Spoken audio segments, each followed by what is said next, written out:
This week in PlayStation, we're talking about Horizon 3 being confirmed, what we've been playing, and your PlayStation questions answered. We'll have all this and more because this is PS I Love You XOXO.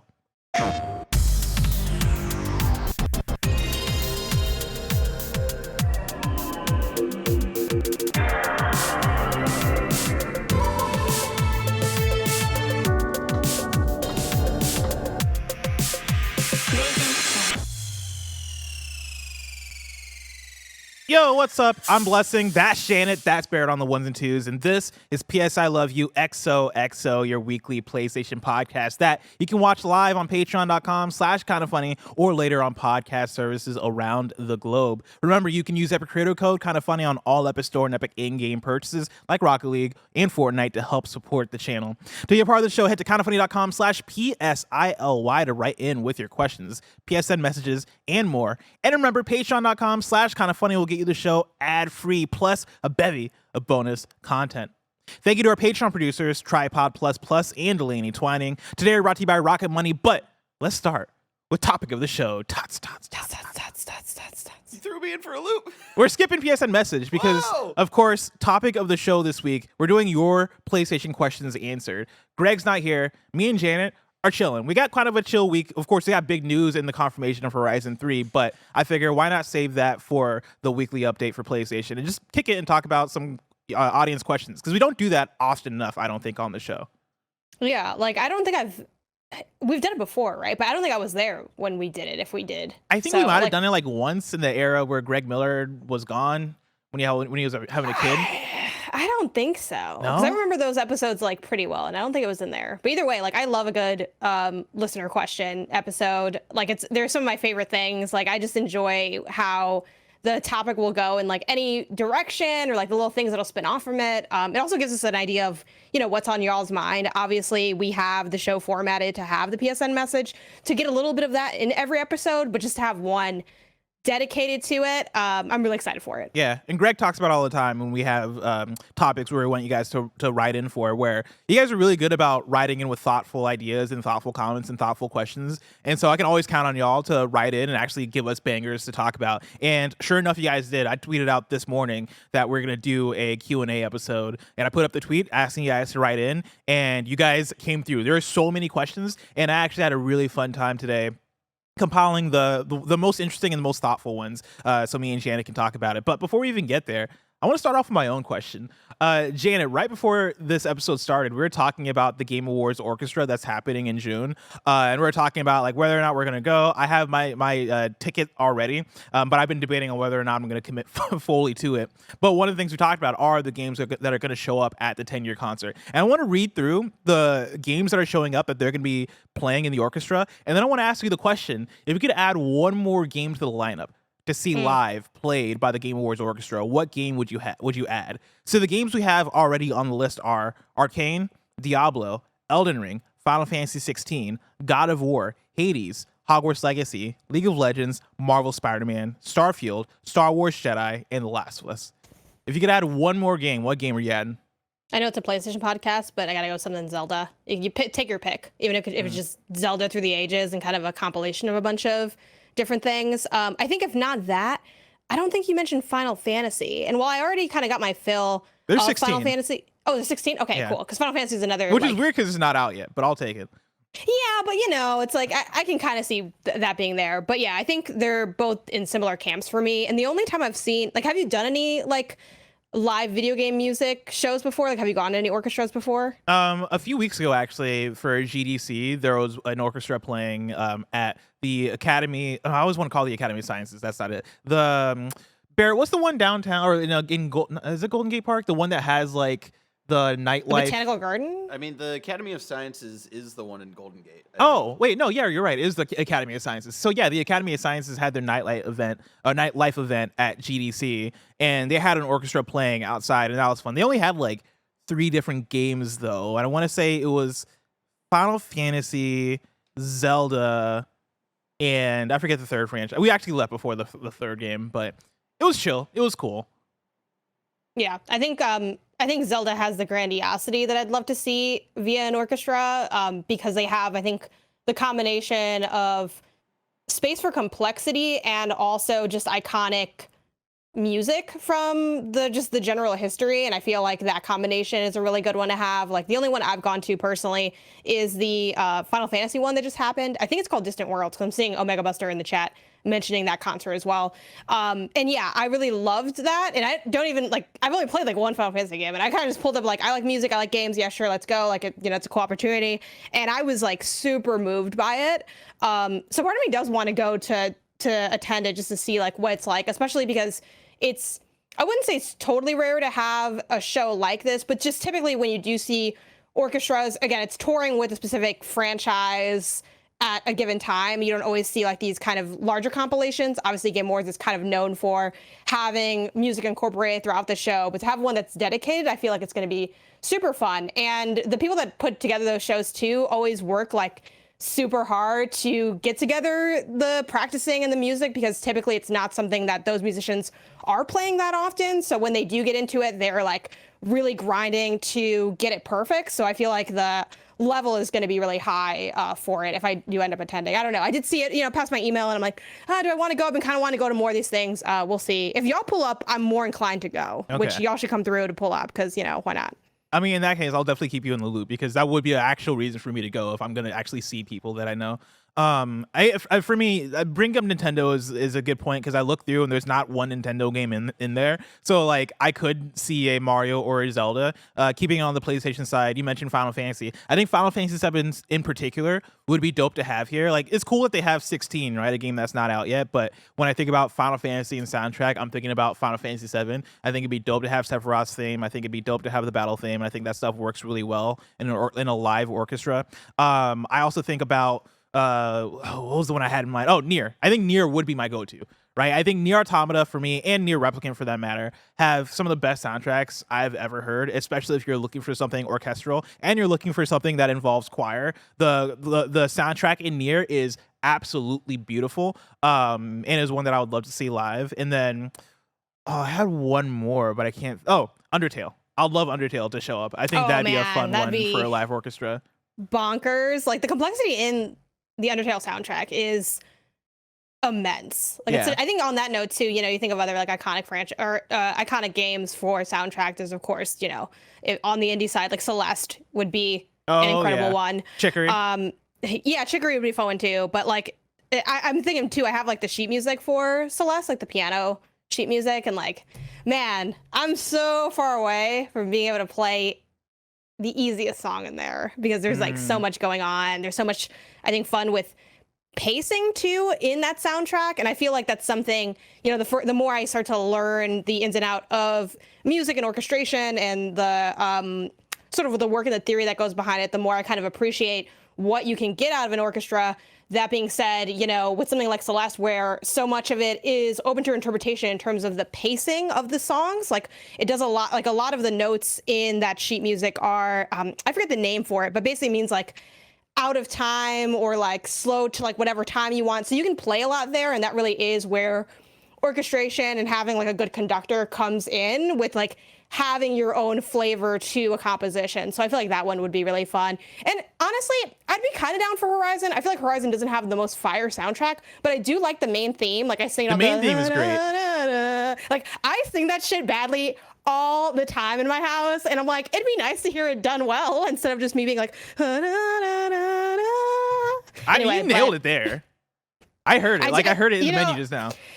I've been getting the practicing, and then also too, like Who Among Us hasn't just like sat on the menu, and it's like you're doing other shit before you start playing. It's like anyway, so someone good doing that would be nice to hear. Hell yeah, I'm all about it.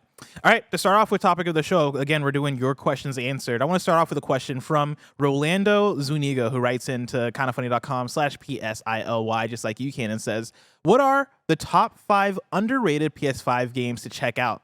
We always get a top 5, or we always get a top X list to check out, but with so much to play, a lot goes under the radar. I appreciate what you guys do, and keep crushing it in all you do. Janet, are there any games that come to mind when you think about the top 5 underrated games to check out on PS5? Yeah, obviously top 5 implies that it's like, again, the top 5, like the idea of me finding the pinnacle of underrated in terms of quality and not being known. Rather than doing that, I'm just going to scroll down my list and kind of name the ones that I don't hear talked about that I really enjoyed. caveat that some of these I haven't beaten, so it's like, oh, maybe it falls apart later. But Heavenly Bodies, it's a co-op space game, physics-based, but not so wonky that you can't totally control it to some degree. I played this with Isaiah probably like freaking, I don't know, 2+ years ago.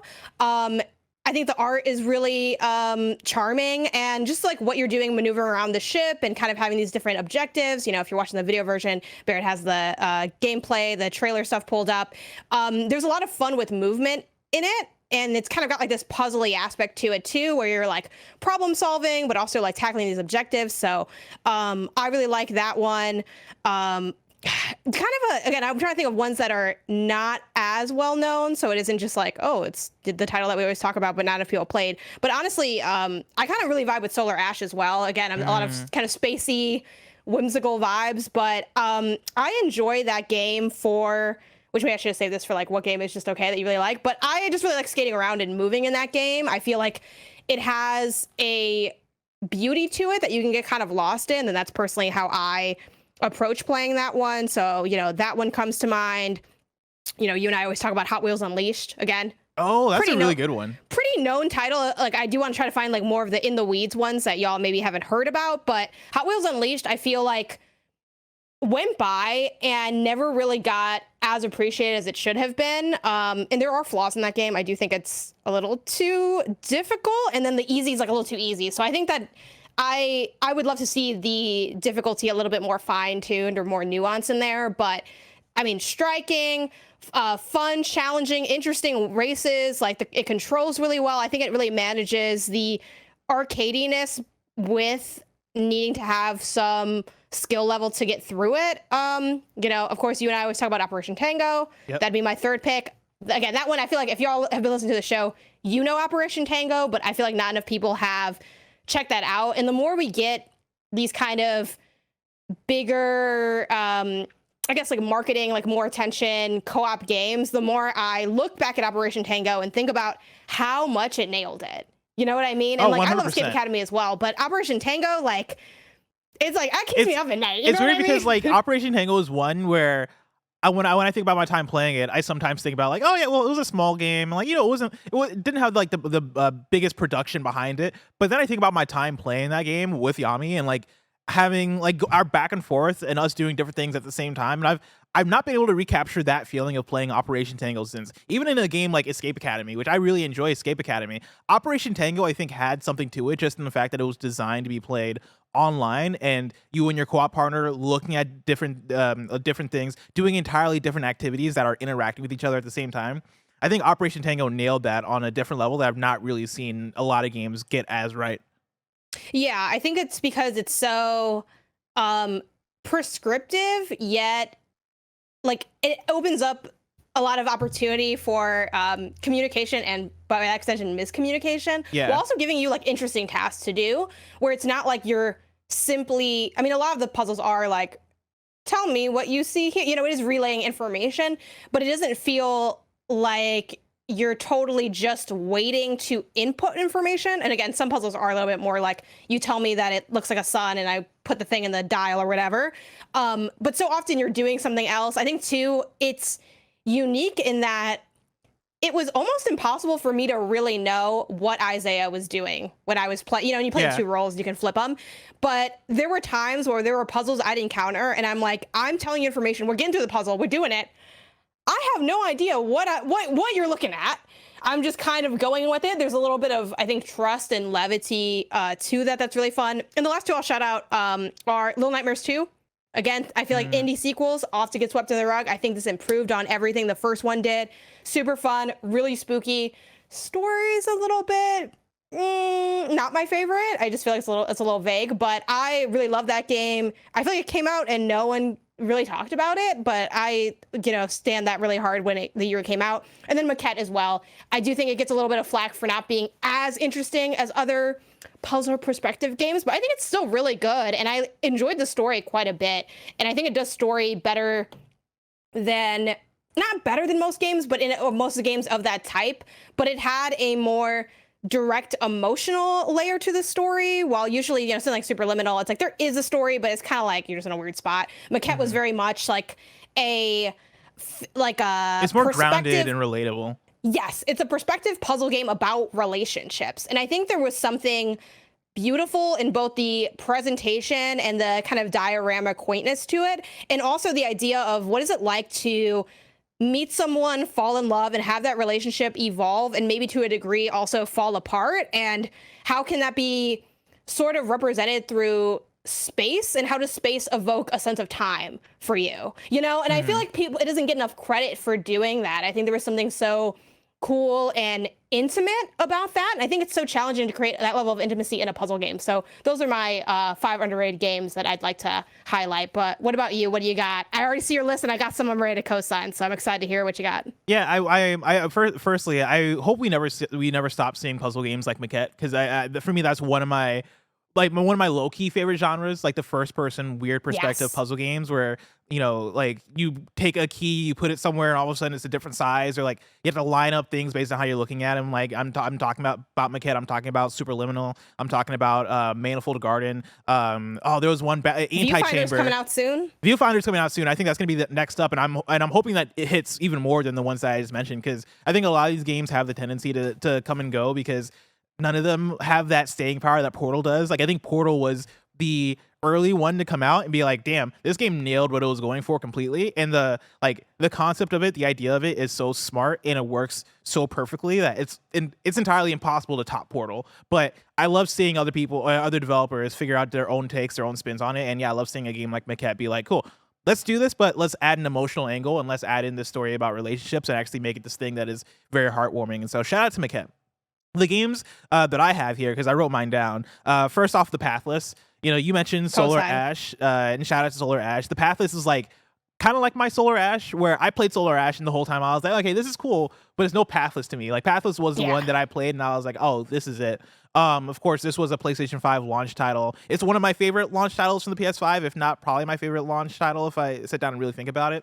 I mean, one of the things I love about it the most, honestly, is it invokes so much Shadow of Colossus in it, and like in its ethos, right? And like its world design and its tone, and like how serene the world is, how kind of like, you know, empty, and like how much the world goes for, hey, there was a society here that like something happened, and you are going through and you're kind of like getting the story of this land while also encountering creatures and encountering puzzles and all this stuff. It's a me-ass type of game, but also it's a game that I would say is very beautiful. Having this game be the first games I got to play on PS5 in performance mode really helped me see performance mode shine, and really cement the fact that, oh, this is how I'm going to play games now, because this game, the locomotion in it is very fast and fluid. You are hitting these like talismans in the air as you're running through the land, and the talismans allow you to like pick up speed.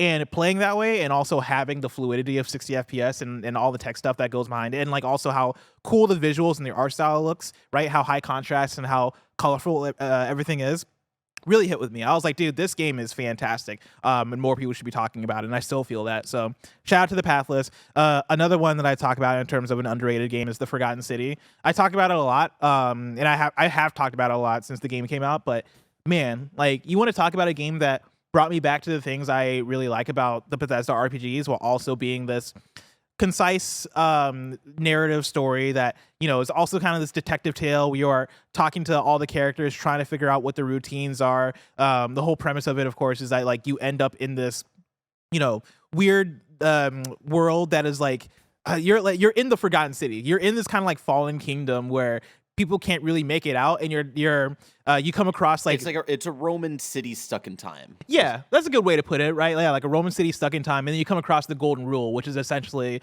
you cannot commit sin in this world, right? Like if you do that, the whole world is fucked, right? Like if you fuck up the golden rule, you're fucking up society. But then that like then feeds in with these time loop mechanics that then allow you to restart the world in this really cool way. And I think the thing I love about the most is that because of how small and how focused it is in terms of these are the characters, this is the world, it's all very walkable, it's all very like condensed. They're able to do a lot with the depth of the story and how they explore the like its themes. Like it goes deep into the themes of morality and all that stuff. And so absolutely adored this game. I think the characters are fantastic, and yeah, I think the story is very entertaining.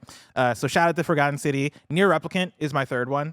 fucking love Nier Replicant, and of course, you know, this is coming off of me also loving Nier Automata, but Nier Replicant was one that I was curious about because, you know, Nier Automata is such a, oh man, okay, this is the one that came through and really opened people's eyes to Nier, right? Before it was just the nerds that knew about Nier Replicant, but then coming into Nier Replicant after playing Nier Automata, I was surprised by how much the story hit, in terms of characters, in terms of formatting an action RPG in a way where I just couldn't stop playing, and they do the similar thing that Nier Automata does, which is, hey, you got to play through certain story beats multiple times to really get everything that the game is offering you in terms of narrative in the characters, and doing that unveils like different moments and different things that the story does, and I fucking loved it. And again, I fucking love the music of it, the style of it. Yeah, Nier Replicant I would say is a very special game, and I want more people to check it out. And so that's my number 3. Number 4 What is order, really quick, what order do you recommend people take that in? Like if I wanted to play Nier, should I play Replicant first? Should I does it not matter? Like what should be the entry point?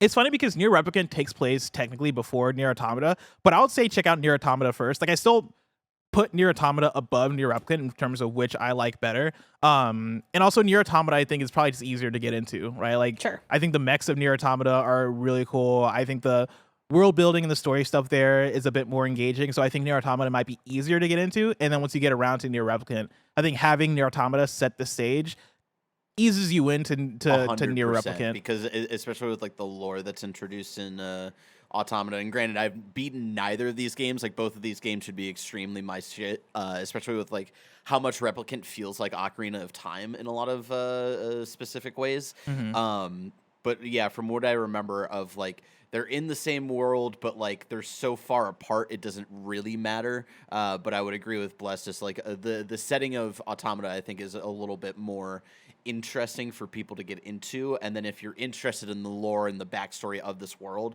I think Replicant does a solid job of like fleshing that stuff out. 1000%. But fourth game is Clang 2.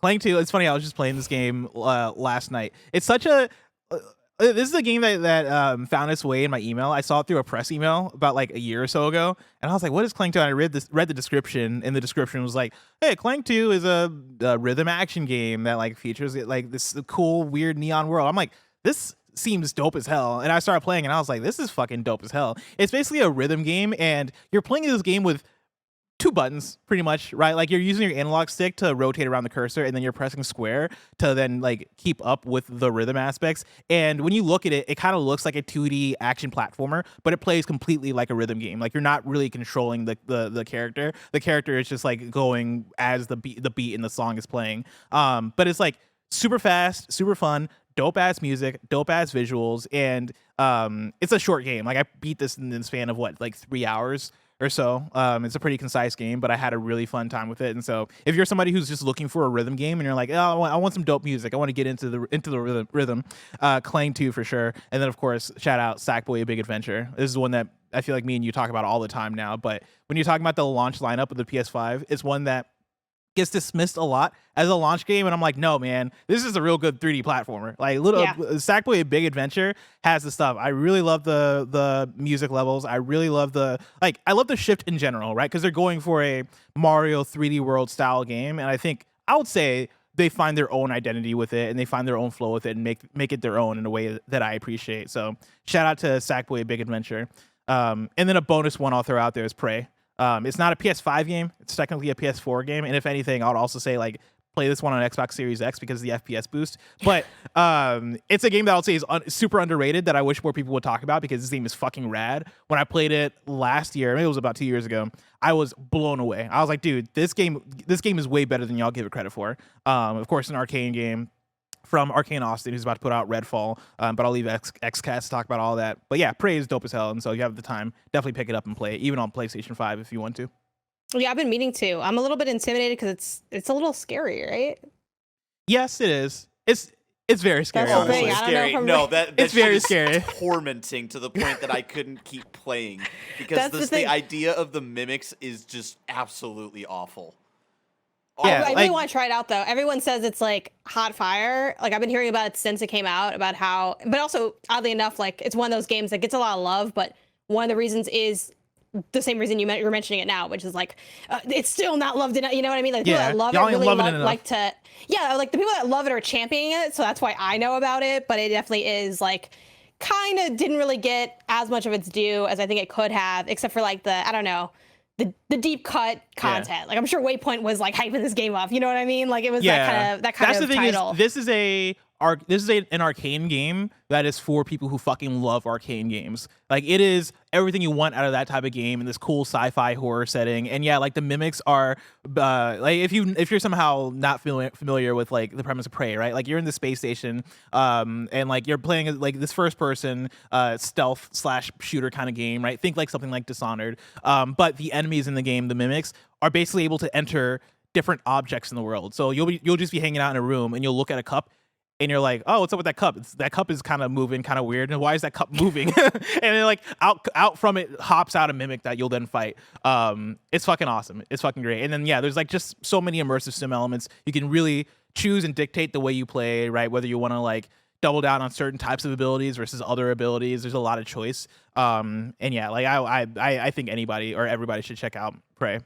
I've been saving it for like a Halloween stream. Like I also have this dream. I don't know if I'll ever do it because it's so much work, and I don't know how I'm going to make the time in my schedule to be able to do it. Especially because fall is always like a hot time for games. So I imagine October would be just as busy as any other review season. But I would love to do like a 30 days, or maybe just 30 days, but like only Monday through Friday of like horror or horror adjacent games like on Twitch and I've been saving Prey for that non-existent event. But like any year this is going to happen, so we'll see when I get around to it. Our next question comes from Bander SN, who writes into kindafunny.com/PSILY and says, expand alone versus DLC. I just finished up Burning Shores this week and really enjoyed it as a smaller Horizon experience. It almost felt like a Horizon expand alone with how important it is for the story and how big the final boss was. My question for discussion is, what do we prefer when it comes to additional content and franchises? Expandalones like Lost Legacy and Miles Morales, or big story-critical DLC like Burning Shores, Iki Island, and FF7 Intergrade? Are the expectations different? Does marketing game as an expandalone naturally make it feel more important? Could Burning Shores have been an expandalone, or Lost Legacy have been a DLC? Janet, what do you think? I feel like I haven't gotten to Lost Legacy yet. It's on the list. I've finished the Uncharted games, but I do want to hit up Lost Legacy just to really, dot my I's and cross my T's. I'm not going to do the PSP or PS Vita thing though. That's too far, But I will be hitting that up at some point. A lot of people tell me Lost Legacy is the best Uncharted. I feel like that's become a little bit more of a popular take as the years have gone on. Maybe it's just my circles. I don't know. I probably prefer DLC in a sense, just because I think with the expandalone thing, I think the fact that like Lost Legacy and Miles Morales are even in here for that, while Miles Morales is very much like, no, this is its own Spider-Man game, but also not enough to be Spider-Man 2. Spider-Man 2 is coming out this year. You know what I mean? It's like in this weird spot, and I feel like based on like the aspect of the question with the like, are expectations different? Like, does it kind of like, how does it affect the conversation around the game? I feel like Miles Morales has been rough because it's so good, but like no one fully cares because it felt like we weren't supposed to. And I feel like that sucks for a lot of reasons. One, it's an incredible game, especially now that I'm doing the trophy hunt on it. The more I play that game, the more I appreciate what it's doing and feel like I kind of slept on it low key. I know we memed that like, oh, blessing his Miles Morales. But honestly, I played that and was like, yeah, it's great. But like I didn't really care about the details as to why it's great, and the more time I spend with it, the more I appreciate it. But I think so much of the scope of it did end up doing it a disservice because people can't help but kind of put it in that bucket even though it's not really supposed to be there. So I feel like with DLC, it's kind of like, all right, it's not, I wouldn't say an automatic win because you can still make whack DLC or DLC that doesn't feel, worth the price or all these different aspects or that undercuts the story. Like there are ways to do DLC wrong, but for the most part, it's like if it's good, that's great. While these expandalone examples, I think, end up getting stuck in no one believes that it's as good as it is because of what it is, if that makes sense. And I'm getting a little conspiracy theory-ish with it, but you know what I mean? There's like a vibe I think there's to Lost like Legacy and Miles. It's like a stigma attached to them because of the scope of their game. Yeah, I think people tend to look at like the $40 game is not as, oh, this is as premium as the mainline thing, right? Which like changes what your expectation and changes how you receive them. But to the question of, are expectations different? Yeah, I think expectations are different. And I think the way you market and package these things do matter, and I like the separation of DLC and expand alone, and I like what those things do individually. If Uncharted Lost Legacy was a DLC to Uncharted 4, it would be considered the best DLC of all time because it is a full ass video game. Yeah, it's a full other game. Yeah, it's a full ass video game. You're getting a lot of hours out of that thing. You're getting a full-fledged story with a beginning, middle, and end. And I think at the time, like, people felt like it was comparatively short just because Uncharted 4 was longer. But like, it's roughly the time, like it's like Uncharted 2 size. Uncharted 1, I would say, but yeah, like around that, like of the original trilogy for sure. Yeah, like that is a good amount of game that you're getting, and it's a great game. And yeah, I like. To your point, Shannon, like a handful of people would say Lost Legacy is their favorite. I'm one of those people. I really liked Lost Legacy, even compared to the other Uncharted games. And so, yeah, I think having that be a standalone thing, having that be a what you'd call an expand alone, I think works for it. And I'll even say the same thing about Miles Morales. Like, I think it is the balance of what do you do with that time. Like, I think it's okay for games to be shorter. It's okay to have a first or a single player PlayStation Studios game that is 7 hours long, 10 hours long, 13 hours long. What are you doing with that time? I think that is the thing that matters. And then also, how do you market it to the audience? And I think PlayStation's done a pretty good job of being like, hey, this is $40 or this is $50, right? This is $60, however they're pricing it out to make sure you know that this is we're not putting this on the level of the mainline game where you got all this content, where you got all this stuff, and people might feel like either way about that. But I think the fact that they're giving that range of price while also being like, but no, you should care about this, I think works in terms of how they're selling it. How people receive it critically and all that stuff is going to be another thing. I think we do a good job of managing those expectations. Lost Legacy, I think, does get lost in the shuffle, no pun intended. But if I look at reviews for Lost Legacy, like, I think that game still got pretty good reviews.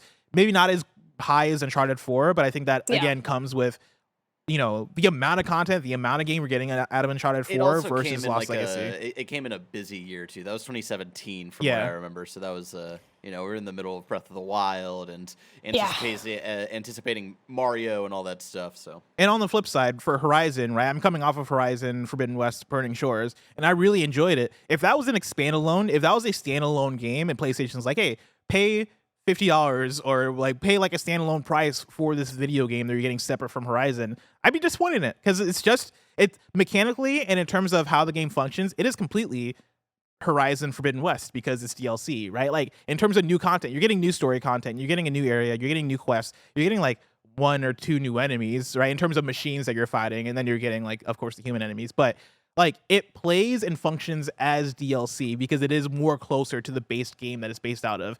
I think once you get out of that, I think it is all about scope, right? Lost Legacy, Miles Morales, these are things that had way more scope than something like Iki Island or something like Burning Shores, and it makes sense to spin those off, especially because you can treat that as a moment. I'm somebody, and I've talked about it before, that DLC for me is very much hit or miss in terms of whether I care enough to get back to it. Usually I'm like, I don't want to come back to this game a year later. Yeah, same. A lot of these games, if they're marketed as a standalone, pushed as a standalone thing, I think it's just easier to get excited, right? It's easier for me to be like, oh shit, a new Uncharted game. Oh shit, a new, you know, Horizon game, or whatever the thing is, right? I think that's why we talk about when we were talking about God of War Ragnarok and they announced it so soon. A lot of us were like, yeah, what if this is an expand-alone? Like, what if this is what Miles Morales was? Because the idea of getting those things faster and having here's a quick hit of a full game, I think that's just an exciting way to do it. But I think PlayStation and their studios have done a good job of figuring out where that fits when. Like, I like that we're kind of getting the half and half of DLC versus expand-alone. Our next question comes from Emmett Watkins Jr., who writes in and says, what is the middest games that you love? And to make it harder, Bless can't say Sonic Frontiers. Would you wouldn't couch Sonic Frontiers as mid, though, anyway, right? How do we define mid? Because I've always seen mid as like average. I see mid as like middling, as in, you know, like this ain't really it. I feel like almost a little bit lower than that, where it's like it's not good enough for you to say like, oh, you know, because so here's the thing, like zooming out kind of quickly, there's the conversation of like the idea of a 7 out of 10 game, and it's interesting because a 7 out of 10 is good on most 1 to 10 scales. It is quite literally labeled as a good video game. But I think the reason, kind of rightfully so, that a lot of consumers and even to a degree critics kind of say, oh, it's just a 7 out of 10, and there's that disconnect of, well, I thought 7 out of 10 is good, like, isn't it good? It is, but 7 out of 10 feels very much like I technically have to look at this and admit that it is good, but I wasn't like wowed I wasn't by wowed it. by it. It didn't pack that punch to get to great. It's kind of like, you know, you can get a B on a lot of things you turn in, but when you really think about that work that went into it, like, did you really do a good job, or did you just do the assignment and technically you show that you have the skill to do these whatever things, right? So see, that's a C grade to me, not a B grade.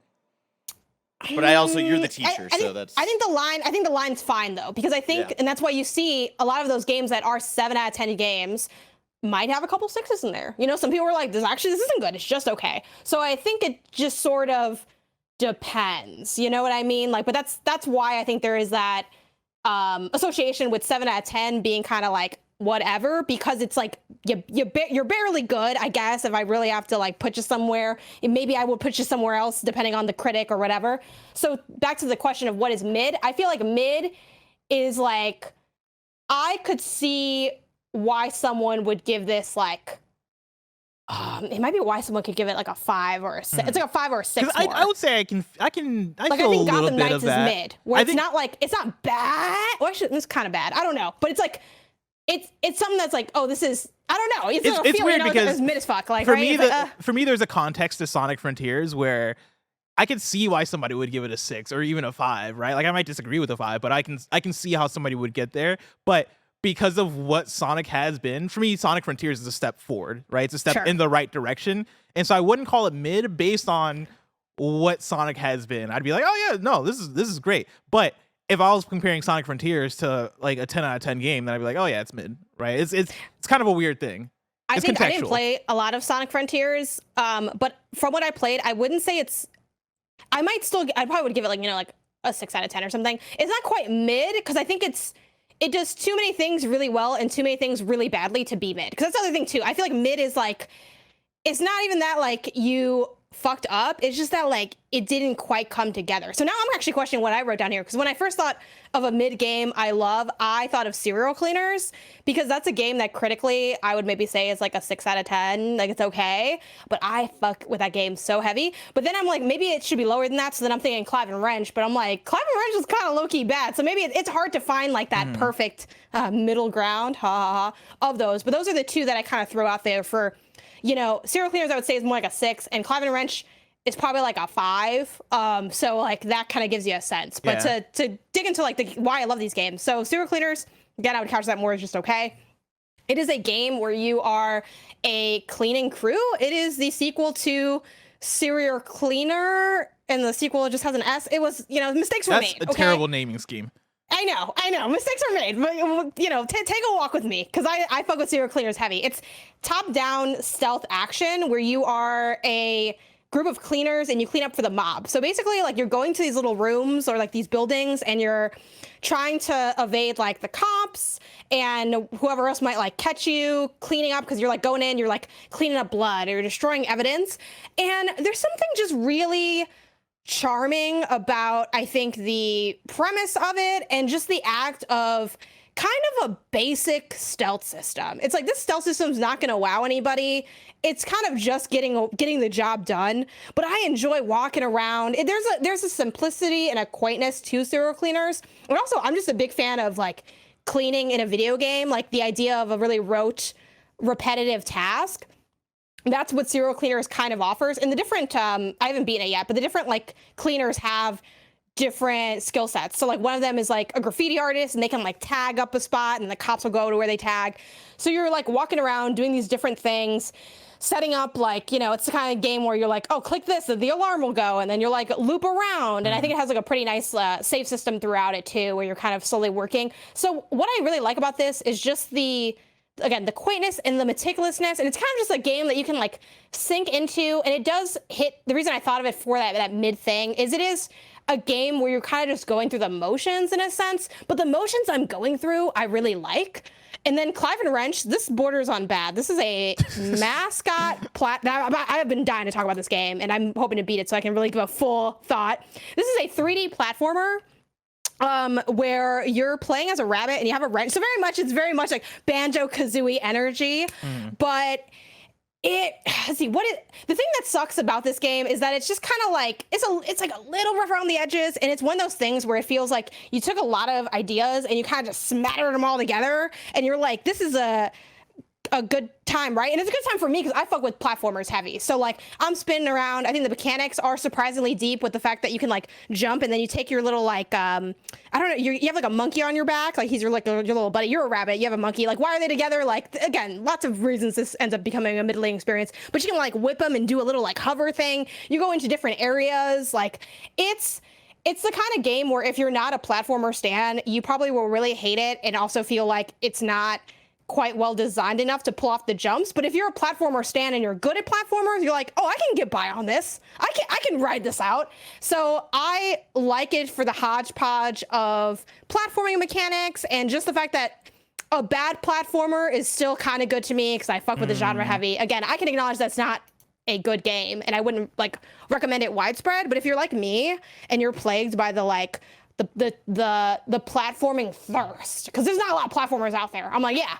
If you're making a little, I need you a lot. So those are my mid games that I fuck with heavy. What about you? What comes to mind for this? Yeah, I think the idea of, hey, this I can admit that this game isn't great, but it's in a genre that I fuck with heavy, and so I love it more than I probably should. I relate to that a lot, right? And so for me, I look at Stranger of Paradise, Final Fantasy Origin, that came out last year, as one of those where that game has so much wrong with it. It looks ugly a lot of the time. The characters are so bland. The writing is so bad sometimes that it's actually pretty funny. And like the plot, the moment to moment of it, it's like, what is going on? The enemy design can be generic sometimes. But that said, playing that game in action for me was just so fun that I didn't care about any of that. If I was to give it a score, it would not be a high score, right? Like I wouldn't be like, oh yeah, this game is an 8 or something. But it's a game that I still have fun with, and is a game that I'll still probably recommend if you're like a fucking hardcore Final Fantasy fan, or you're somebody who's hardcore into action games, and especially like the action games from this team. If you're somebody who loves Neo, or you love like a game like Wolong, then I'd be like, yeah, sure, check out Stranger of Paradise. But it's a game where all of its wrapping, all of its elements put together, I'm like, dude, the sum of its parts is so whack, but playing it, enjoying the combat, enjoying the ridiculousness of it also, whether intentional or not. It is just a good time to me. I genuinely love that game. The other one I'll throw in here is Bloodshore, and I would also loop in a lot of the FMV like Wales interactive games. I feel bad looping all of them in here because I wouldn't say all the games are mid. I think they do have a range. Play Late Shift. You still have to play it. I'm so tired. Every week I show up here to have my heart broken. Legitimately, I was talking. When I was playing, I played 10 Dates with Yami, which is one of their games. Don't even do this to me. Just, but it just came out. It's new. It's new. So we had to play the new video game. But I was like, we got to move Late Shift up on the list because I got to play this game for Janet. It's on my mind, but also I got to play Who Pressed Mute on Uncle Marcus because I got to figure out what the fuck that game is about. But these games are so fucking. I'll let that one pass because the name is really funny. So yeah, and the premise is really fun as well. But yeah, like Bloodshore being one of those games was the battle royale one where it's a bunch of influencers land on an island, and it's an FMV game where you're making choices and you're trying to survive in this real life battle royale, and it's so campy. It's so B movie. If not, is there like below B movie? Is there C movie? Oh, yeah. It's C movie. We got plenty of letters. Take your pick. It might be D movie, honestly. It's so low. It's so low on that spectrum, but it is enjoyable. And again, similar to Stranger of Paradise, I like the camp. I think it's fun in the way that oftentimes watching a bad movie can be fun, right? If it's ridiculous enough. But then other times for Wales Interactive to shoot them some bail, they do have their hits. They do have ones where I'm like, oh, this is fun. I really like 5 Dates. I really like 10 Dates. I think those games are great. I really want to play Late Shift. But then I play something like The Complex, and I'm like, dude, this is rough, dude. This story, I do not care about it at all. But regardless, I'm gonna keep playing their games because I enjoy it, like regardless if it's mid or not. So yeah, shout out to my guys, Wales Interactive. Next question we got is from Anthony Corbett, who says, Janet, bless. What games do you want from the next phase of PlayStation? Also, why can't we get Naughty Dog to make a small sub team to work on that Jack 4 game? We need it. Janet and I need it. LOL. I don't know if I need it, to be honest. Again, I'd be hyped if it came out because it's like, we're here now, let's ride. But I don't know what that would look like. You know what I mean? I think if anything, like it would be really cool to get 2 and 3 remade specifically, or have the collection remade, which again, that's kind of a heavy lift. That's 3 fucking games. That's like kind of a lot. But I still, as much as I started replaying 2 and realized that actually everyone was right a million years ago, this game isn't that good. You know, I see the vision though. I'm like, just put a strafe in there, a couple, and again, it's not easy things to do, but like a couple quick mechanical updates, and we got a pretty good game here on our hands. So I would love to see something like that actually, because then I could live the game that I thought I played initially, kind of thing. My fantasy can be a reality, but I think obviously definitely want to see more from the Naughty Dog team. We talk about it all the time, but more from, oh my god, why am I blanking? The Astro people. Oh, Team Asobi. Thank you. Yeah, Team Asobi. And, I'm down for Astrobot, not VR. I'm down for Astrobot in VR. I'm also down for not Astrobot. I feel like they've shown that they are such a talented team that obviously my ideal would be them making a platformer, even if it's not Astro. But man, if they want to make something that's not even a platformer, like I trust the creativity that they have, and they've done enough like dope stuff that I'm like, you know what? Whatever has your, there's a few studios that are like this. I'd love to hear the ones that are like this for you. But there are a few teams where it's like, whatever you're putting out there, like a logo of something I've never heard of, and I'm like, I'm gonna ride with it. You know what I mean? Like I'm interested, I'm intrigued. Will it actually deliver? That's a different conversation. But in terms of who would I love to see more projects for, that's definitely, those are the two like kind of at the top of my list. But what about you? The next phase, what phase is this? Phase two? Yeah, I think we're calling it phase 2. I want to see more multiplayer games. I want to see some of those multiplayer projects that you've been working on. I would love to see something from Bungie. I would love to see something from the Firewalk studio that they just acquired. I think that would be really cool to start getting those in there to define what PlayStation's multiplayer output looks like. Haven Studios, what are they working on? But like in terms of like the PlayStation stars, right? Not to be confused with PlayStation Stars. Not to be confused with PlayStation Stars. I want to see Ghost of Tsushima 2. I want that to be like the end cap of phase 2. I want that to be like okay, here we go. Like we're going back. We were just in Iki Island. Now we're back on the proper island of Tsushima or whatever other island. I forget what Greg's whole theory was, but like, yeah, show me more of that. I would love to see that. And I'd also love to see them maybe put out something multiplayer. Because they have like the hirings or they're bringing people on to work on multiplayer stuff. And I hope it's more Legends. I think that'd be cool. What is London Studio working on? Like they had the reveal of the concept art of them working on a fantasy game in London. I think it'd be really cool to get an actual trailer of that to see what it looks like in action. I want the Horizon multiplayer game as well. Yeah, I really want that. I forgot I do about want that. As a expand alone. Like, yeah, I feel like the putting in the core game is a little risky. I talked about this a bit on Games Daily with Mike, just because having played games where they're like, no, I promise it'll be great alone and great with friends. I'm like, yeah, I really need my friends for like a number of reasons. Like so many times I've had that response playing those games, and I would hate for Horizon to fall into that. So I love the idea of a expand alone thing or a separate mode or some type of something that kind of like you can have your cake and eat it too. I think also too, one thing I'd love to see is redemption sounds a little dramatic, but the redemption of Ben Studio. I want to see them put out a project and people be like, you know what? They got it. They put it together.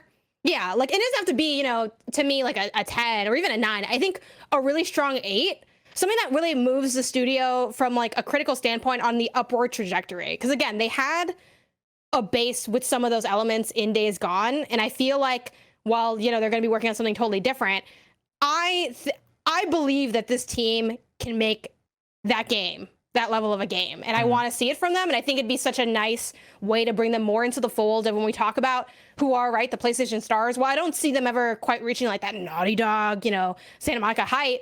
I think they can be like in that one of those outer layers, you know what I mean, and be like a strong player there. Because again, not everyone's going to be cranking out 10 out of 10s. Like that's such a rarity, and nor do they need to. You don't need to. You're not gonna have. There's no like idea of the. It's that dumb thing that people say who like don't understand sports. They're like, why can't we have a team of all Jordans? Because you fucking can't. Like, do I really have to tell you why that's not gonna be possible?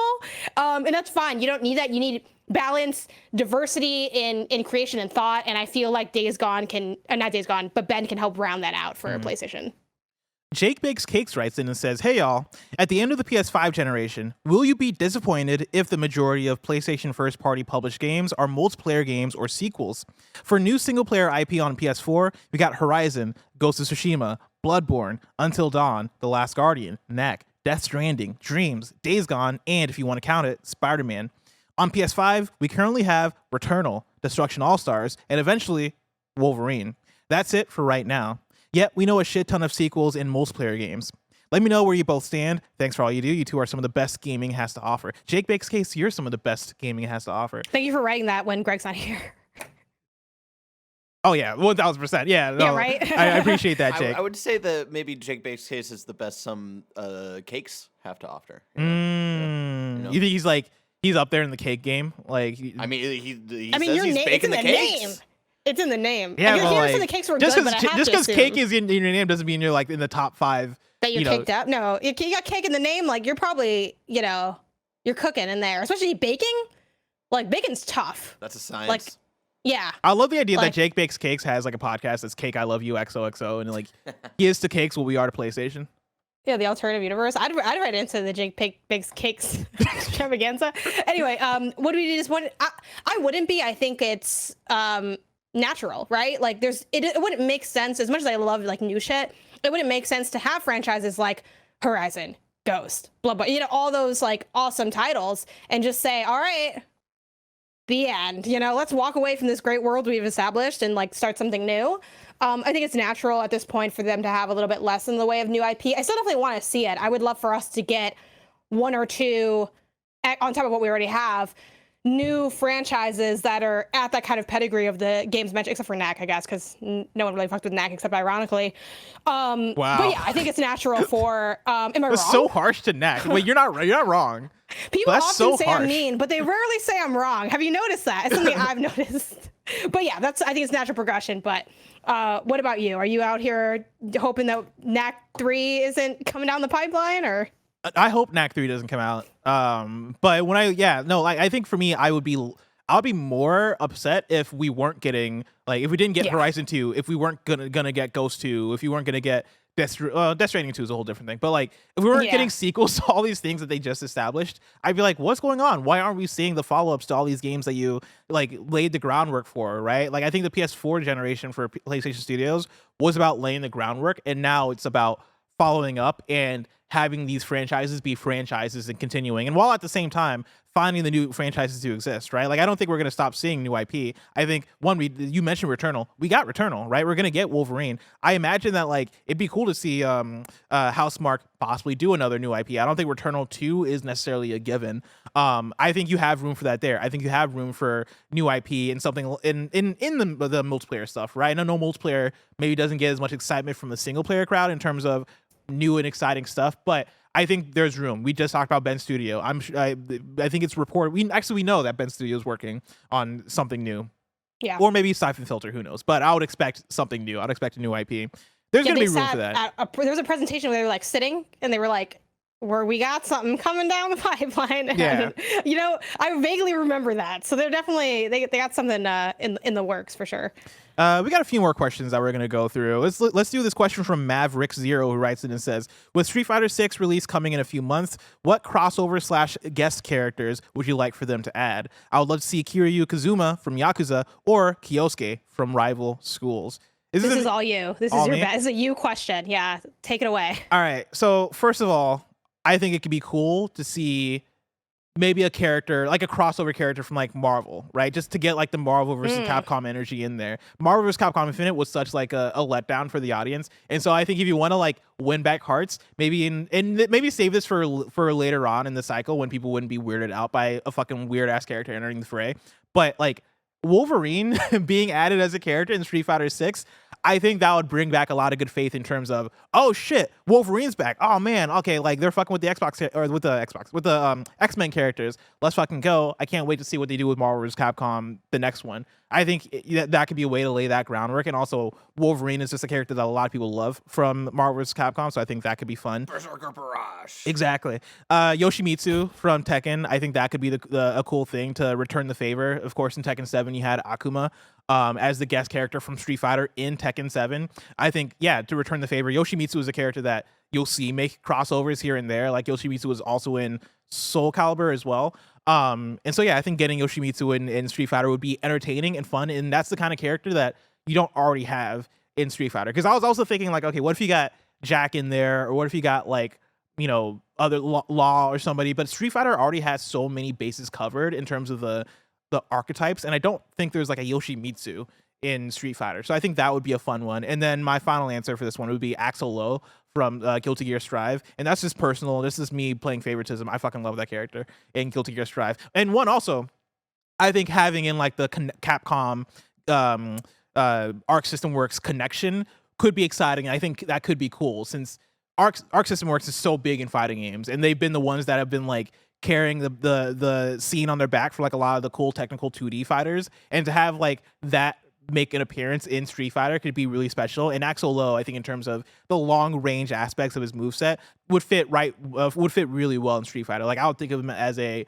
Dalzim, but even a more fast-paced Dalzim and a more precise Dalzim. I think that could be pretty fun. Next question comes from Sky Walkup, who says, a moment in gaming that will always stick with me is the start of Act 3 of Ghost of Tsushima. Sky Walkup then described it, but I edited this out because I don't want to spoil Ghost of Tsushima for people. But what is a moment in a PlayStation game that will stick with you forever? Janet Garcia. For me, I mean, it's tough because it's like, I don't always have the distance to know this with some of these titles, especially the ones that came to mind were like more recently played ones. But for me, without getting into spoilers for Last of Us 2, after, early on, there's like, one of the big moments that happens in the game. And then it's like the classic, all right, like, grab, I don't know, a fucking notebook and then meet me downstairs when you're ready. And you get this time to like walk around, the house, and you can look at like the picture frames and, the watch and all these different like aspects that are around. And there's this, weight of, I think, like loss and an emptiness, and again, keep using the word intimacy, but like a really intimate moment to that scene. It's slow, it's at your own pace, and I'm sure there are people that played it and they're like, I just fucking got my shit and then I dipped out of there. Like there are people that are a little bit more gameplay centric, wanting to move the things forward, but I feel like that was such a good mashup of having like a really big moment and sort of giving that moment as much space to breathe as you want it to. It kind of reminds me of like, was it, you kind of had that a bit in like Life is Strange, like I think it was the first one, where there's a scene where you're like on the bed and you're listening to, I think it's like Death Cab for Cutie or some shit, like something like very Life is Strange brand music. And it sort of just pans around and you as the player get to pick when you get up and kind of, it's that classic like feet touch the ground, you're back in reality, you're like opting to return to what life is now after this moment. And I think that was so well done and cool. And like some of my favorite aspects of the Last of Us franchise in general are the more sim elements of it, the like walking around, the getting the materials and you're crafting, you're slowly walking. And, I spent so much time in that franchise just besides the fact that I was, I think, writing the guide for the second one. So I was like, okay, I really got to know this area so I can describe it to people. But, even just playing for fun, like walking around and noting the coffee shop that's there and the laundromat and what's written on the board and sometimes related to the puzzle and it's not. So for me, that Last of Us 2 scene hits really hard, even though it's not like a cutscene or anything. It's just kind of a moment that you can opt into. Lots of cool stuff from Last of Us 2 that pop out. The red lighting for Ellie's face when you like see her do this like crazy takedown and shit. And the Horizon Tall Neck stuff, just because it looks beautiful. It's very grandiose. I think it's very well scripted. So both like a few key scripted moments and then a few things that just hit for me because I was really in it at the time and just feeling like getting space to cement that memory, I think is what Last of Us 2 did with that house moment after like that first kind of, I wouldn't call it the act because I don't know what days, the fucking order of the days and shit, but that's mine. What about you? Mine also involves the Last of Us moment. Sam and Henry in the Last of Us 1 was the first time I played that moment was such a like, it hit me, right? Like that shit blew me away in terms of, I did not see that coming and damn, like this hurts to watch. Like this hurts to know that like this moment just happened. That caught me so off guard the first time I experienced that. And I think that moment will always stick with me in terms of damn, that wowed me. But also the end of Metal Gear Solid 3 is another special one. Like Metal Gear Solid 3 just in general throughout that game has so many moments, but the end of it where you are fighting the final boss, that is such a I guess placed boss fight in terms of the set dressing and how it looks and how everything swells together. I thought that was really special. And then also the end boss fight, like finding the end, right? The boss that's named the end. That was another moment for me that was really special. And then one more is, but with keeping it vague, I'll just say the horse moment in Shadow of Colossus. I feel like even I know what that is, and I haven't played the game. Maybe it's one reason I don't want to finish it because I already know like where it goes. So but I dude, when I played that back in the day, I was like, dude, this hurt. I didn't realize how much I cared about this. People do talk about that like all the time. It's probably one of the most iconic moments in gaming. Real quick too, before we move on to the next one, I do want to shout out just the openings of some games. I think when you either play a game a lot over and over again, or it was just maybe really impactful to you, it really sticks in your mind. So for like older ones, the opening to MGS2 with like being on the bridge, seeing the rain, at the time, the graphical fidelity to me was unreal. And looking back, I'm like, this doesn't look that good because it was like a PS2 or whatever. But I remember seeing that, the smoking the cigarette, tossing it in the rain, like it being such a cool, moody, cinematic moment. And because I played Jack and Daxter really often, especially the first one, I replay that game pretty regularly. While I don't have it perfectly down, like the opening monologue sticks in my mind. Like we for years we've searched, I've asked the rocks, but the rocks do not recall. Even the rocks do not recall. For the answers lie on the shoulders of a young boy, oblivious to, and just I think too, like the voice acting of that game is so iconic and cartoony and over the top that that lead in on the boat where Samus is like, the sage is like it ends with like not a like many stories. This begins with a simple act of disobedience. Like they were just kind of in their bag when they wrote that shit. So like while I don't have it perfectly memorized yet, like hearing that over and over again, it's like one of my favorite scenes in gaming, just to like hear that monologue play.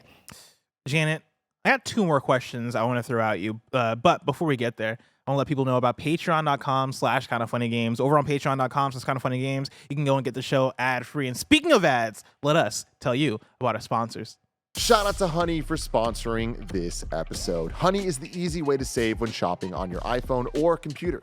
Thanks to Honey, manually searching for coupon codes is a thing of the past, and we all know there's nothing better than the feeling of saving money. Honey's the free shopping tool that scours the internet for promo codes and applies the best one it finds to your cart. Here's how it works. Imagine you're shopping on one of your favorite sites. When you check out, the Honey button appears, and all you have to do is click Apply Coupons. You wait a few seconds as the Honey guy dances. It searches for coupons it can find for the site, and if it finds a working coupon, you will watch the prices drop. We here at Kinda Funny have been using Honey for years, and it has literally saved us thousands on tech, costumes, food, you name it. Honestly, I just love how easy it is to set, forget, and save. Honey doesn't just work on desktops, it also works on your iPhone. You just activate it on Safari on your phone, save on the go. And if you don't already have Honey, you could be straight up missing out. By getting it, you'll be doing yourself a solid and supporting this show. You can get PayPal Honey for free at joinhoney.com/kindafunny. That's joinhoney.com/kindafunny. Shout out to Rocket Money for sponsoring this episode. We all love gobbling up content, and we have an understanding of what subscriptions we use. Or do we? Do you know how much your subscriptions really cost? Most Americans think they spend around $80 a month on subscriptions when the actual total is closer to $200. That's right. You out there.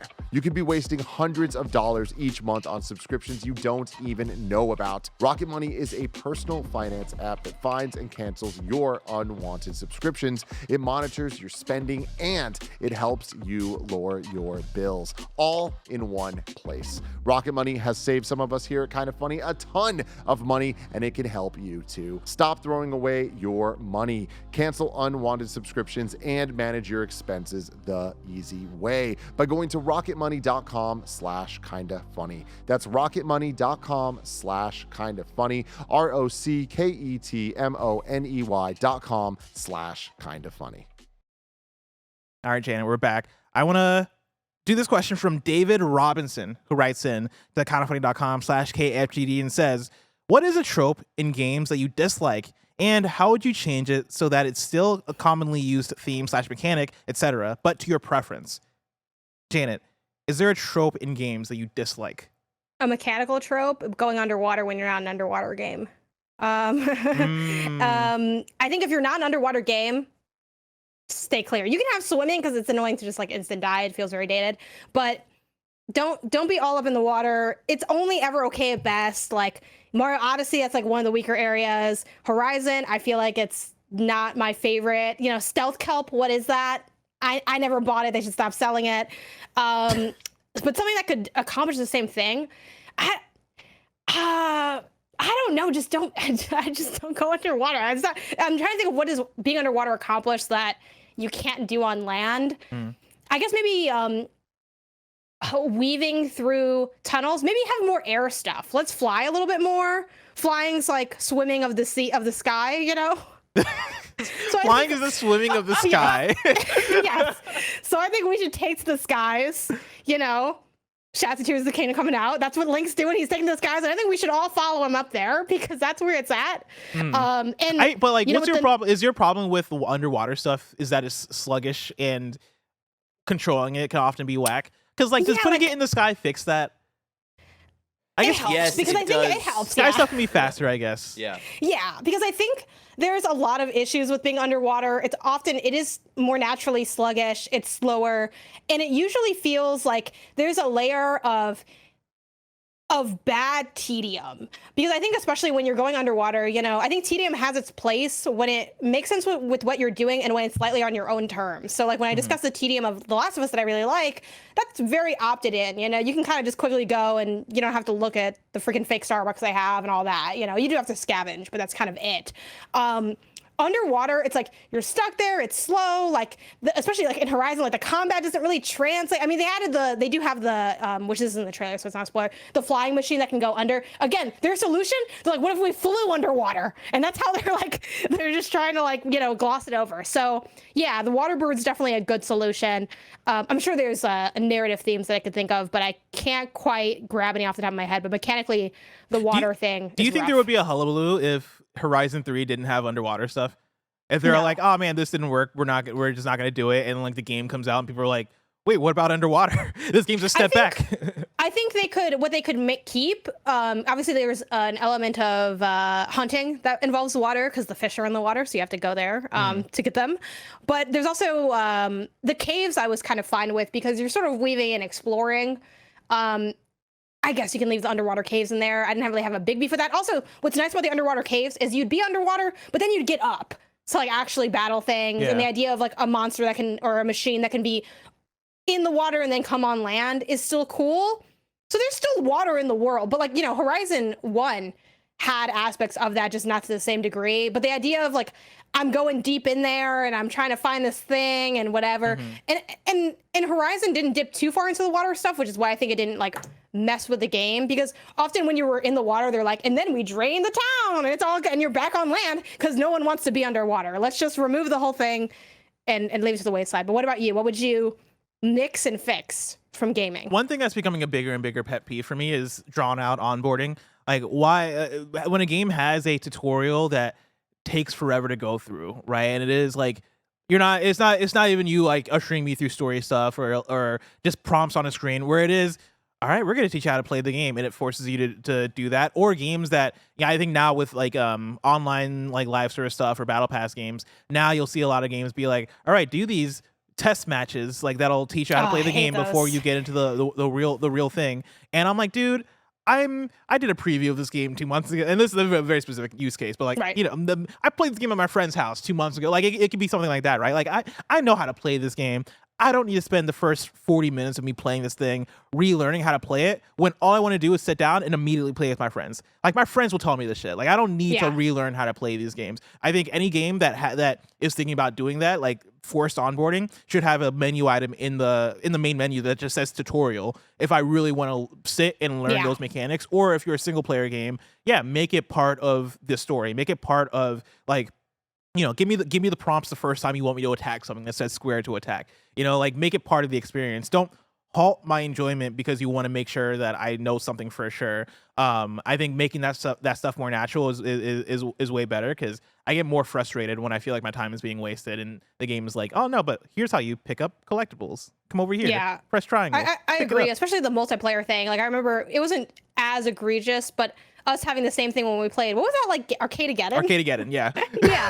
Arcadegeddon's a big, the red flag on this one for Arcadegeddon. It wasn't as bad as other games, but it did have nothing's worse. And that's why like one of the most popular searches, so like if y'all write guides out there, add this to your repertoire if you haven't already, is how to play like online, how to play multiplayer co-op, which I know it's dumb to say multiplayer co-op, but that's just how people Google it. So you should probably write it that way. But it's because it's so often like that question of, well, can I do it now? Do I have to first do these other things? And if I have, it's like you have to do like, you pre-prepare to game. And I feel like that definitely zaps some of the fun out of it. I think from a single player example or use case too, one thing I've liked for onboarding for more complex systems is either someone teaches you in the world or you're teaching someone. Like I thought, again, not to fucking kiss Horizon's ass all the time, but like I thought Horizon did that well with having it be, oh, let me know how to do this. And it's just a tutorial, but it's like narratively, it's like you're teaching it and you're in the action. Something else I've enjoyed seeing, which Horizon does this. I'm sure other games do it as well. It's sort of more, I don't know the right word for it, but kind of responsive to UI implementation for tips. Like one thing I've noticed playing like the DLC for Burning Shores is that I'll be doing an action and it'll give me like a little tip will pop up that'll be like, hey, like it's related to like what I'm doing. So like targeting armor isn't gonna like be as effective, but if you knock the armor off, like it will be effective. So it'll take multiple shots, and again, like I don't necessarily need that information, but it could point to, like, we've all had those moments gaming where you realize, oh my God, you can do it this way. I've been doing it this other way the whole time. Like, I wish I knew this. And the idea that through design and through UI, a game can be responsive enough to relay that information to you as you're playing is really cool. And I hope to see more implementation of that. And also, PlayStation has a bunch of shit going on with the cards and all that. So I think there's always room for more guide-esque options baked into the game by design to, remove the need to seek ancillary stuff or sit in tutorials for hours. Yeah, I 1000% agree. And also, I think there's just an element of feel free to trust the player. This is me going back to the multiplayer stuff where, I had played a little bit of the beta for XO Primal, like a month ago or so. And that game starts off with a tutorial, right? And like, I'm playing through the tutorial, like obviously, cool, I don't know how to play this game. So yeah, sure, teach me. But also, like playing through it, once I got through the tutorial, I'm like, I could have figured this stuff out. One thing I appreciate about when I played the Overwatch beta years and years ago, back in 2016, is like that game had a practice option where you can go into the shooting range and test shit out. But the game really is just like, all right, like you boot up, you're in the main menu, start a match, play, and it's a simple game. Like it's a first-person shooter that's objective-based, and like I hadn't pushed a payload before. I did in that first match, and I was like, oh, I get how to play this game, right? Like I think there's something there in terms of just trust the player. Like they'll get through it. So I'm laughing because I'm thinking about how bad I am at Overwatch too, and how much I don't know what's going on. They did this shit for people like me where I don't know what the fuck's going on. But that's a different thing because I lack some of the deeper understanding of how to that's like not really the game's fault. It's like okay, I know what I need to do, but like how do I make this fun and interesting? Yeah. And that's the barrier that I had in that. But I did appreciate that it had that split where I did go into the little training things and do the little you can also do some CPU based matches and stuff. Like they do have resources there, which I think are nice to have for folks that need it, but also cool that you can just jump in, especially with it being a sequel to a game like that. It's really important. I'm also just impatient, is what I'm realizing, and I think this just comes with we get access to a lot of games, right? I think with Game Pass, with PS Plus, people in general are getting access to more and more games.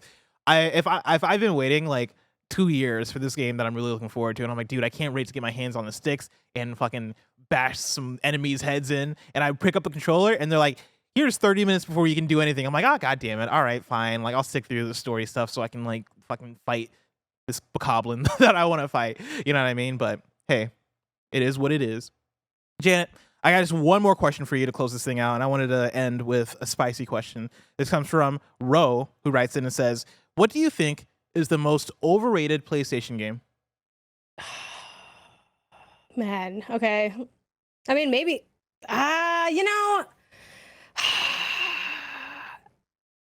maybe Shadow of the Colossus, but I thought you were gonna say Uncharted. How dare you say Shadow of the Colossus? I was thinking about saying Uncharted, but Uncharted is good. I mean, I think it is higher rated than it should be. I'm trying to think if there's something more.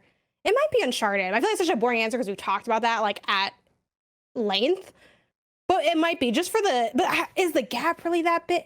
Yeah, I think the gap's probably at least a little bit big enough because people talk about that like it's like the greatest thing ever, and it's really good, maybe even great, but I don't think it's moving the needle as much as it. Well, maybe it moved the needle, but like it existing now isn't as interesting as it existing then, I think.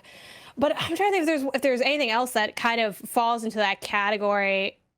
It really might just be those two, where it's like the people that love it really love it and are like, how dare you? And the people that don't are like, actually, I dare. Those are the two that come to mind. But what about you? Is there anything that feels more poignant for this kind of thing?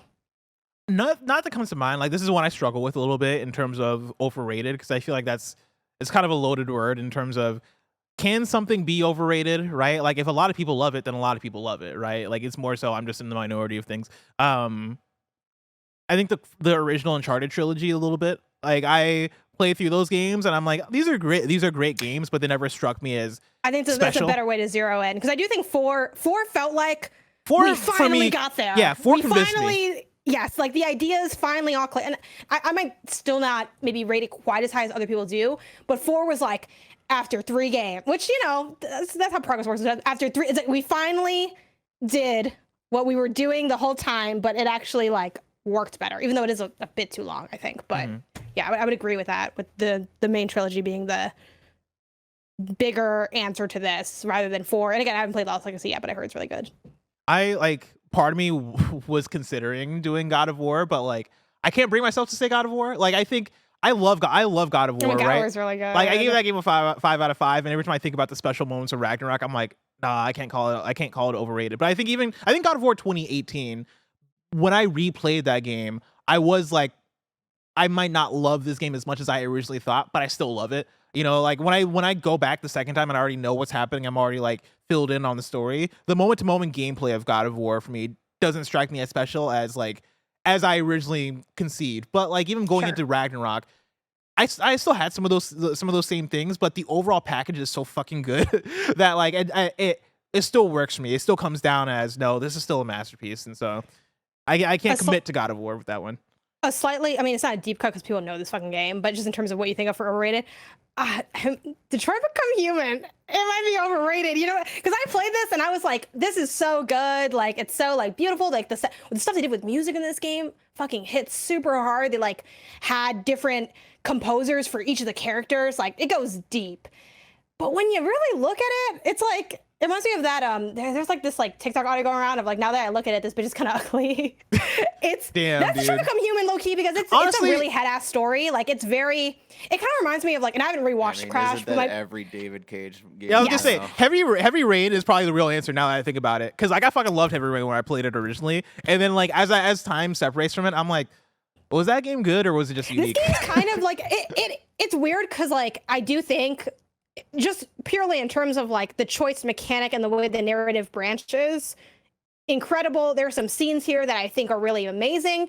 However, like when you really, and I knew this when I played it because I didn't play it like right when it came out, but I was like, some of what it's saying with this, like, I don't know about this rioter race storyline, and then it's got a lot of head assery, which again, that is kind of David Cage's bag, so it makes sense that this happened. But like the more that I get away from Detroit Become Human, the more it's like, I don't know if I'd really recommend it, because I don't want someone thinking I'm head ass. You know what I mean? Like I'm going down by association recommending Detroit Become Human to somebody. So this might be the most overrated PlayStation game. But like, here's in the that thing. Sense. I feel like Detroit Become Human, it may be overrated in the sense that like, I don't know. I feel like Detroit Become Human is divided in terms of how people feel about it, because I think there's a lot of people that are like, no, like this sucks, like no, we're not, this story sucks, and then there's like the other side of people that are like, oh, that's pretty good, no, I enjoy this thing, but I don't know anybody that's like, fantastic, they knocked it out the park. Like I think at the time though it was that. Oh yeah, you know what I mean? Like I feel like it had like, what's the I don't know if you can look up the Metacritic right now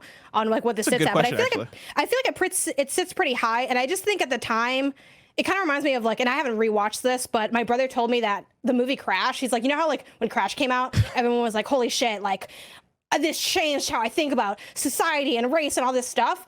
And then he's like, I watched it the other day, and like this movie is so basic and dumb at parts, and like it's not nearly as, and kind of the same thing with Cloud Atlas. Like I loved Cloud Atlas when I first watched it, the movie based on the book, and I was like, wow, this is so cool. And then I showed Isaiah it, and I was like, actually, this is kind of like, it's kind of rudimentary now I look at it, and I feel like that's where Detroit Become Human kind of ends up landing. Crash is like such a good comparison. I never thought about that comparison, because yeah, I watched Crash in high school. I think I watched it in like a film class in high school or something, and then like I finished that movie and I was like, wow, it's deep, that's wild. Yes. And like I get set, and then like time passes and I'm like, was that movie good, or was I just in high school and like I hadn't like watched a movie like that before. Detroit though, like I might need to replay Detroit to confirm my feelings on it, because I like Detroit a lot. Please clue me in if you do. I like it has Detroit so much stuff. Maybe this will be it sucks because there's not an occasion to replay Detroit. Like what, the next Quantic Dream game is probably coming out 30 years from now, and it'll finally be Star Wars Eclipse. But like, you know, like I enjoyed Detroit Become Human, more so just for the choice-based gameplay and for my guy Connor. Like Connor for me carried that game. That was like the cop detective robot. You know, when you say ACAB, it includes Connor. No, I hate to tell you. don't put Connor in that. Unfortunately, that does include him. God I will damn it. say, Bless. Do you want to know when the 5th year anniversary of that game is? Detroit? Yeah. Oh, that's coming up, isn't it? 1 month from today. Jesus. I mean, There that you might go. be the 5-year occasion. anniversary. Someone- Fuck, dude.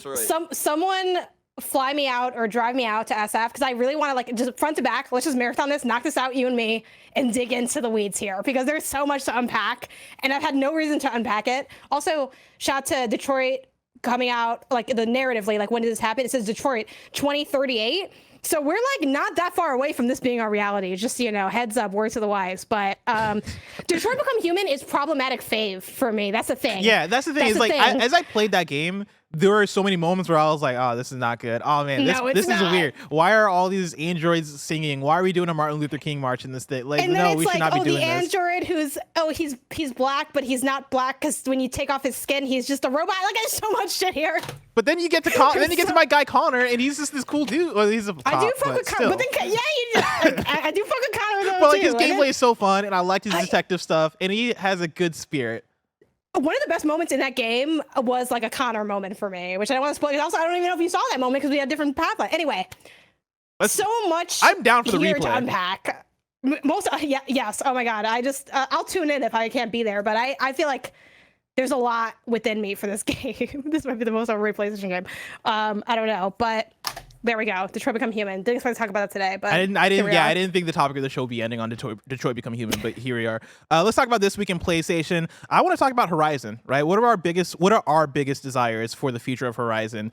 This last week, Horizon 3 has been officially confirmed in some essence. This is from Anthony Wood at IGN. Guerrilla Games appears to have quietly announced a Horizon Forbidden West sequel while detailing a management reshuffle on its website.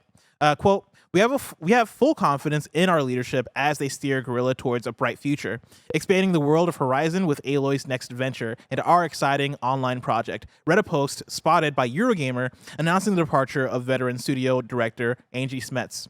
Smets has been promoted to head of development strategy at PlayStation Studios following a near 20-year stint at Guerrilla Games. Future Horizon games will now be developed under the leadership of co-studio directors Joel Eschler, Hella Schmidt, and Jan Bart Van Beek.